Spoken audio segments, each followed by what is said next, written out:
الشيطان الرجيم بسم الله الرحمن الرحيم يا أيها الذين آمنوا لا تأكلوا أموالكم بينكم بالباطل إلا أن تكون تجارة عن تراض منكم ولا تقتلوا أنفسكم إن الله كان بكم رحيما صدق الله العظیم۔ یا ایھا الذین آمنوا کا درس جاری ہے۔ اس آیت مبارکہ میں اللہ تعالیٰ نے اہل ایمان سے خطاب فرمایا، اے ایمان والو، تم آپس میں ایک دوسرے کا مال باطل طریقے سے نہ کھاؤ۔ باطل طریقے سے کھانے کا مطلب یہ ہے چوری کر لی، ڈکیٹی کر لی، کسی کا مال غصب کر لیا۔ تو اللہ تعالیٰ فرماتے ہیں ایک دوسرے کا مال اس طرح نہ کھاؤ۔ اس طرح کھانا گناہ ہے، اللہ کی نافرمانی ہے۔ ایک صورت ہے الا ان تکون تجارتا عن تراض منکم، وہ ہے تجارت جو تم آپس میں رضامندی سے کرتے ہو۔ تجارت کا مطلب یہ ہے کہ بندہ کوئی چیز خریدتا ہے اور پھر اس کو پیسے دیتا ہے، اس میں تبادلہ ہوتا ہے اور اسی تبادلے میں نفع ہے۔ تو اللہ تعالیٰ کہتے ہیں تجارت کر کے جو تم نفع کماتے ہو وہ تمہارے لیے کھانا جائز ہے، باقی چوری کر کے، ڈکیٹی کر کے، کسی کا مال غصب کر کے فرمایا یہ کھانا یہ تمہارے لیے حرام ہے۔ تو آج صرف تجارت کے متعلق ذکر کیا جائے گا کہ تجارت کرنا کتنا بابرکت چیز ہے کہ اللہ تعالیٰ خود یہاں ایمان والوں کو حکم دے رہے ہیں ان تراض منکم الا ان تکون تجارت، کہ تجارت کے ذریعے جو تمہیں نفع ملے اور رضامندی سے جو چیز تمہیں حاصل ہو وہ تمہارے لیے بہتر ہے۔ سرکار دو عالم صلی اللہ علیہ وسلم نے تاجر کے فضائل کا ذکر فرمایا۔ آپ صلی اللہ علیہ وسلم نے ارشاد فرمایا سچا تاجر، امین تاجر قیامت کے دن صدیقین، شہداء اور صالحین کے ساتھ ہوگا۔ آپ صلی اللہ علیہ وسلم نے ارشاد فرمایا سچا تاجر قیامت کے دن اللہ کے عرش کے نیچے ہوگا، اس کو اللہ کے عرش کا سایہ نصیب ہوگا۔ آپ صلی اللہ علیہ وسلم نے ارشاد فرمایا جو آدمی تجارت کرے اور اس کے اندر 4 باتیں ہوں، اس کی کمائی اس کے لیے پاکیزہ ہے اور حلال ہے۔ فرمایا جب کسی چیز کو خریدے تو اس کی برائی نہ بیان کرے، جب کسی چیز کو بیچے تو اس کی تعریف نہ کرے، اور لوگوں کے ساتھ فریب، دھوکہ نہ کرے، فراڈ نہ کرے۔ اور چوتھی چیز آپ صلی اللہ علیہ وسلم نے ارشاد فرمایا اپنی چیزیں کو قسم کھا کر نہ بیچے۔ تو فرمایا جس کے اندر یہ 4 خوبیاں ہوں، 4 باتیں ہوں، اس کے لیے جو آمدنی ہے، اس کے لیے جو نفع ہے وہ فرمایا پاکیزہ ہے، حلال ہے۔ نمبر 1 فرمایا جب کسی چیز کو خریدے تو اس کی برائی بیان نہ کرے، جب اپنی چیز بیچے تو اس کی تعریف نہ بیان کرے، اور دوسروں کے ساتھ فریب نہ کرے، دھوکہ نہ کرے، فراڈ نہ کرے، اور فرمایا کہ اپنی چیزوں کو قسم کھا کر نہ بیچے۔ تو اس سے جو بندے کو تجارت سے نفع حاصل ہوتا ہے وہ پاکیزہ ہوتا ہے اور حلال ہوتا ہے۔ ایک آدمی آپ صلی اللہ علیہ وسلم کے پاس آیا سائل بن کر، کہنے لگا اللہ کے رسول مجھے کچھ عنایت فرمائے۔ آپ صلی اللہ علیہ وسلم نے فرمایا تیرے گھر میں کیا ہے؟ اس شخص نے عرض کیا یا رسول اللہ میرے گھر میں ایک بستر ہے اور میرے پاس ایک پیالہ ہے۔ آپ صلی اللہ علیہ وسلم نے فرمایا وہ لے آؤ۔ وہ لے آیا تو آپ صلی اللہ علیہ وسلم نے اس پیالے کو اپنے ہاتھ میں رکھا۔ فرمایا اس پیالے کو کون خریدے گا؟ اور ایک شخص کھڑا ہوا کہنے لگا اللہ کے رسول اس کو 1 درہم میں خریدوں گا۔ آپ صلی اللہ علیہ وسلم نے فرمایا کوئی اور دگنا قیمت دینا چاہے تو ہم اس کو یہ لحاف بھی بیچ دیں گے اور یہ پیالہ بھی بیچ دیں گے۔ تو ایک دوسرا شخص کھڑا ہوا کہنے لگا اللہ کے رسول 2 درہم میں خریدتا ہوں۔ آپ صلی اللہ علیہ وسلم نے اس کو بیچ دیا۔ پھر آپ صلی اللہ علیہ وسلم نے اس کو 2 درہم دیے۔ فرمایا 1 درہم سے اپنے گھر والوں کے لیے کھانا خریدو، اور دوسرے درہم سے اللہ کے نبی نے فرمایا جاؤ کلہاڑی لے کر آؤ۔ وہ کلہاڑی لے کر آیا آپ صلی اللہ علیہ وسلم نے دستہ اس کے کلہاڑی میں خود اپنے ہاتھوں سے ڈالا، اور پھر آپ صلی اللہ علیہ وسلم نے فرمایا جاؤ جنگل میں لکڑیاں کاٹو اور کاٹ کر اس کو بیچو۔ پھر آپ صلی اللہ علیہ وسلم نے فرمایا 15 دن تک تم مجھے نظر نہ آنا۔ آپ صلی اللہ علیہ وسلم نے اپنی صحبت سے اس کو دور کر دیا۔ اب وہ شخص 15 دن کے بعد آیا، آپ صلی اللہ علیہ وسلم نے فرمایا بتاؤ تم نے کیا کمایا؟ وہ شخص کہنے لگا اللہ کے رسول میں نے ان 15 دنوں میں 10 درہم کمائے ہیں۔ آپ صلی اللہ علیہ وسلم نے فرمایا ان 10 درہم سے اپنی خوشی والی زندگی گزارو۔ پھر آپ صلی اللہ علیہ وسلم نے فرمایا یہ تیرے لیے بہتر ہے تجارت کرنا، ہاتھ سے محنت اور مزدوری کرنا، اس سے کہ تو کسی سے سوال کرے۔ فرمایا اگر تو سوال کرے گا قیامت کے دن تیرے چہرے پر سوال کا داغ ہوگا، اس لیے بہتر ہے کہ تو تجارت کرے، کھیتی باڑی کرے، اپنے ہاتھ سے چیزوں کو کاٹے اور اس کو فروخت کرے، یہ تیرے لیے بہتر ہے۔ آپ صلی اللہ علیہ وسلم نے ارشاد فرمایا میری امت کے تاجروں کے لیے یہ بہتر ہے کہ وہ صبح سویرے اپنی تجارت کریں۔ حضرت صخر رضی اللہ تعالیٰ عنہ بھی تاجر تھے، آپ تجارت کا سامان جب بھیجا کرتے تھے تو صبح سویرے بھیجا کرتے تھے۔ آپ صلی اللہ علیہ وسلم نے صبح سویرے کی تجارت میں برکت کی دعا عطا فرمائی۔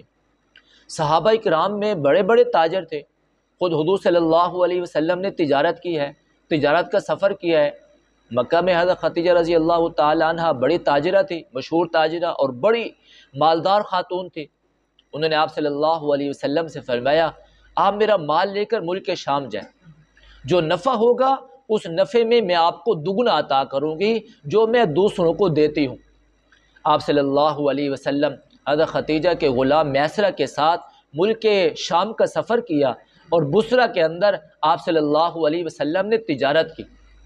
آپ نے حضرت خدیجہ کے مال کو بیچا بھی صحیح اور ان کے لیے مال خریدا بھی صحیح، اور پھر آپ صلی اللہ علیہ وسلم کو اللہ تعالیٰ نے اس تجارت میں دگنا نفع عطا فرمایا۔ تو حضرت خدیجہ رضی اللہ تعالی عنہا نے آپ صلی اللہ علیہ وسلم کو 2 گنا زیادہ جو ہے وہ مال عطا فرمایا۔ تو آپ صلی اللہ علیہ وسلم نے خود تجارت کی ہے۔ شیخ الحدیث حضرت مولا زکریا صاحب رحمۃ اللہ علیہ فرماتے ہیں میرے نزدیک سب سے اہم پیشہ تجارت ہے، اس لیے کہ تجارت میں بندہ اپنے وقت کا خود مالک ہوتا ہے، تبلیغ بھی کر سکتا ہے، تعلیم و تعلم بھی کر سکتا ہے، جہاد بھی کر سکتا ہے اور نیکی کے کام بھی کر سکتا ہے۔ فرمایا میرے نزدیک سب سے اہم پیشہ تجارت ہے۔ حضرت ابو بکر صدیق رضی اللہ تعالیٰ عنہ بڑے تاجر تھے، جب آپ اسلام کے دامن میں آئے 40,000 درہم کے مالک تھے، سارا اللہ کے نبی کے پر خرچ کر دیا، اور جب ہجرت کرنے لگے تو 500 درہم باقی تھے، اور جب دنیا سے آپ رخصت ہوئے تو گھر میں 1 درہم بھی باقی نہ تھا۔ آپ نے حضور صلی اللہ علیہ وسلم کی موجودگی میں ملک شام کا سفر کیا، بصرہ میں آپ گئے اور آپ نے تجارت کی۔ آپ سے بڑا سچا تاجر دنیا میں کسی نے نہیں دیکھا۔ جب آپ کو مسند خلافت پر بٹھایا گیا تو آپ نے صبح کپڑے اٹھائے اور بازار کی طرف رخ کر دیا۔ حضرت عمر رضی اللہ تعالیٰ عنہ حضرت ابو عبیدہ بن جراح رضی اللہ تعالیٰ عنہ ملے، فرمایا ابو بکر آپ نے بازار کا رخ کر لیا۔ فرمایا اگر میں تجارت نہیں کروں گا تو اپنے بچوں کو کہاں سے کھلاؤں گا؟ حضرت عمر رضی اللہ تعالیٰ عنہ فرمایا اب آپ خلیفہ ہیں، آپ امیر المومنین ہیں، ہم نے آپ کو اللہ کے نبی کا جانشین بنایا ہے، اب آپ امیر المومنین بن چکے ہیں، مسلمانوں کی ذمہ داری آپ پر آ چکی ہے۔ حضرت عمر رضی اللہ تعالیٰ عنہ فرمایا ہم آپ کے لیے وظیفہ مقرر کرتے ہیں۔ دیکھیں حضرت ابو بکر صدیق رضی اللہ تعالیٰ عنہ عظیم صحابی ہے، لیکن ساتھ میں تجارت بھی کر رہے ہیں۔ حضرت عثمان رضی اللہ تعالیٰ عنہ کتنے بڑے تاجر تھے کہ آپ کا ملک شام سے کئی قافلے تجارت کے آیا کرتے تھے، آپ کی تجارت بڑی مشہور تھی، معروف تھی۔ آپ صلی اللہ علیہ وسلم نے غزوہ تبوک کے موقع پر مانگا تو حضرت عثمان رضی اللہ تعالی عنہ نے 300 اونٹ ماں ساد و سامان کے اللہ کے نبی کی خدمت میں پیش کر دیا، اور 1000 اشرفیوں کی تھیلی اللہ کے نبی صلی اللہ علیہ وسلم کی خدمت میں پیش کی۔ اللہ کے نبی صلی اللہ علیہ وسلم اس قدر خوش ہوئے، دعائیں دینے لگے کہ آج کے بعد عثمان کا کوئی عمل اس کو نقصان نہیں دے گا۔ حضرت زبیر بن عوام رضی اللہ تعالیٰ عنہ بھی تاجر تھے، لوگوں نے حضرت زبیر بن عوام سے پوچھا، اے زبیر بن عوام، اللہ نے آپ کو بڑا مال دیا ہے، آپ نے کیسے کمایا؟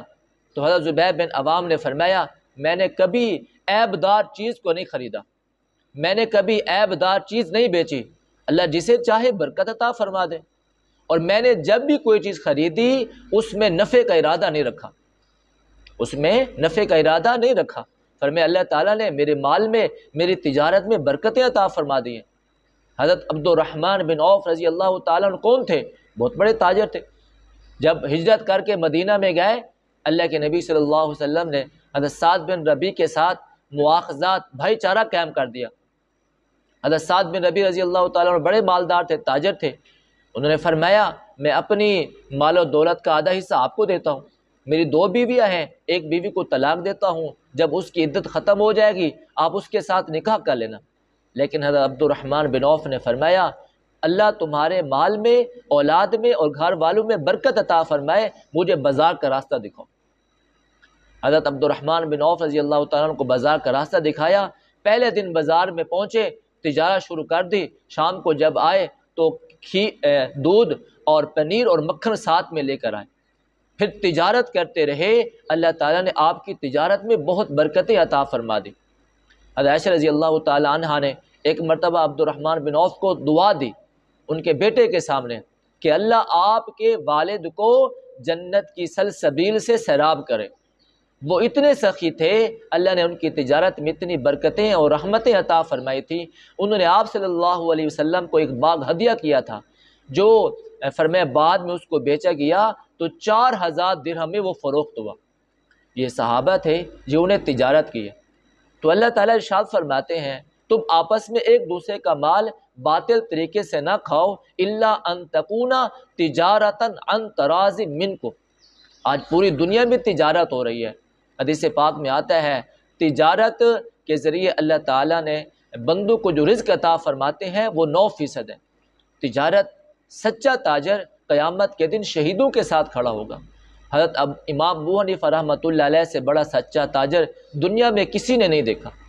آپ فقیہ بھی تھے، عالم بھی تھے، امام بھی تھے، ساتھ میں آپ تجارت بھی کیا کرتے تھے۔ دنیا کے کونے کونے میں آپ کی تجارت پھیلی ہوئی تھی، شام ہے، عراق ہے، بغداد ہے۔ آپ اپنی مال تجارت سے علماء کی خدمت فرمایا کرتے تھے۔ آپ ایسے سچے تاجر تھے، ایک مرتبہ آپ نے دوپہر کو دکان بند کر دی۔ کسی پوچھنے والے نے پوچھا پہلے تو آپ عصر کی اذان کے وقت دکان بند کرتے ہیں، آج آپ نے ظہر کو کیوں بند کر دی؟ فرمایا آج بادل چھائے ہوئے ہیں، لوگ میری دکان میں آئیں گے، میری دکان میں لائٹ کا خاص انتظام نہیں، وہ کسی چیز کو وہ خریدیں گے، وہ اچھا سمجھ کر خریدیں گے، ہو سکتا ہے وہ کپڑا اچھا نہ ہو، اس طرح دوسرے کے ساتھ جو ہے وہ دھوکہ ہو جائے گا۔ امام ابو حنیفہ یہ برداشت نہیں کر سکتا، لہذا دوپہر کو دکان بند کر دی۔ تو اللہ تعالیٰ بھی ارشاد فرماتے ہیں چوری ڈکیٹی اور لوگوں کا مال غصب کر کے کھانا یہ تمہارے لیے جائز نہیں ہے، الا ان تکون تجارتا عن تراض منکم، مگر یہ کہ تجارت کرو، تجارت سے جو تمہیں نفع حاصل ہو وہ تمہارے لیے جائز ہے اور حلال ہے۔ دعا ہے اللہ تعالیٰ سے اللہ تعالیٰ ہم سب کو شرعی طریقے کے مطابق تجارت کرنے کی توفیق عطا فرمائے۔ حضرت عمر رضی اللہ تعالیٰ عنہ ایک مرتبہ بازار میں تشریف لائے، دیکھا کہ عرب کے علاوہ عجم کے لوگ تجارت کر رہے ہیں۔ آپ نے فرمایا یہ بات ہمارے لیے صحیح نہیں ہے، فرمایا ایک وقت آئے گا ہمارے لوگ ان کے محتاج ہو جائیں گے، فرمایا مرد مرد کے محتاج ہو جائیں گے، عورتیں عورتوں کے محتاج ہو جائیں گی۔ اور پھر علماء نے لکھا حضرت عمر رضی اللہ تعالیٰ عنہ کی فراست بالکل سچی ثابت ہوئی۔ فرمایا آج جب مسلمانوں نے شرعی طریقے سے تجارت کو چھوڑا ہے تو آج ہم چھوٹی سی چیز سے لے کر بڑی چیز تک دوسروں کے محتاج بن چکے ہیں۔ آج ہم نے اسلام کی جو شرعی تجارت تھی ہم نے اس کو چھوڑ دیا۔ آج کے بعد ہم یہ تہیہ کر کے جائیں کہ ہم جو بھی تجارت کریں گے حضور صلی اللہ علیہ وسلم کے طریقے کے مطابق کریں گے، اور دوسرے مسلمانوں کے ساتھ خیر خواہی کریں گے، ان کے ساتھ دھوکہ نہیں کریں گے، اور اپنی چیزوں کو جب بیچیں گے تو فرمایا جھوٹی قسمیں نہیں کھائیں گے۔ اللہ تعالی ہم سب کو اسلام کے مطابق شرعی طریقے سے تجارت کرنے کی توفیق عطا فرمائے۔